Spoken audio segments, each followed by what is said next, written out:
कि Ohm's law क्या होता है।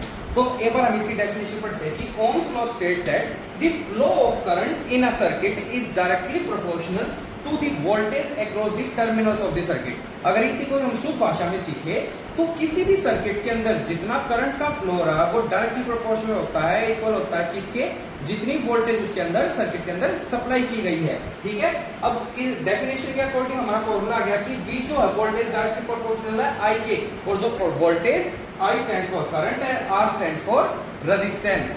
तो आप देख सकते हैं ये हमारा एक्सपेरिमेंटल सेटअप रेडी हो चुका है, जिसमें ये हमारे पास है बैटरी एलिमिनेटर। इसकी मदद से हम प्री डिफाइंड वो देख सकते हैं कि हमें कितनी वोल्टेज की बैटरी सप्लाई करनी है। आप देख सकते हैं अलग अलग रीडिंग। ठीक है, फिर हमने इसको सीरीज में जोड़ा है, जहां पे ये हमारे पास प्री डिफाइंड रेजिस्टेंस है, 40 ओम का रेजिस्टेंस है।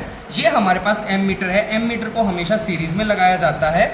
जितनी हम यहाँ से वोल्टेज बैटरी सप्लाई करेंगे उसी की कैलकुलेशन करके हम चेक करेंगे कि जो आई की वैल्यू है, करंट की वैल्यू, क्या वो भी हमारी सेम है या नहीं है।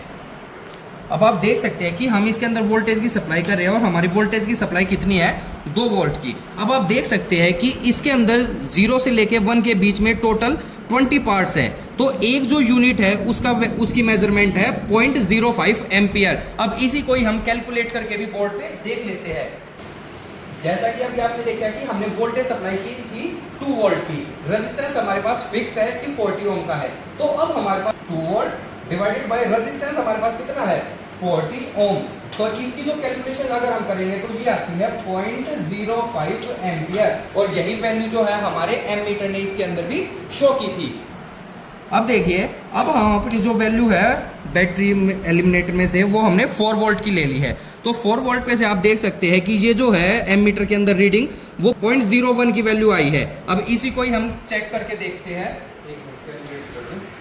अब देखिए, हमने अपनी जो सेकंड वैल्यू ली थी वो थी 4 वोल्ट की। अब जैसे फॉर्मूले में पुटअप करते हैं तो 4 डिवाइडेड बाय 40 ये आ गया हमारा 1/10, और इसी को जब हम देखते हैं तो ये आ गया 0.1 एम्पियर, और सेम वैल्यू जो है हमारी एम मीटर के अंदर भी आई थी। अब देखिए, हम अपनी अगली कैलकुलेशन करते हैं, जिसमें हमने बैटरी जो है वो 8 वोल्ट की सप्लाई किया, तो उसकी कैलकुलेशन करने पे हमारी जो करंट की सप्लाई होगी वो होगी 0.2 एम्पियर, और जब हम 10 वोल्ट की बैटरी सप्लाई करेंगे तो हमारे पास जो वैल्यू आएगी करंट की आएगी 0.25 एम्पियर। इसी को ही अब हम वेरीफाई भी कर सकते हैं।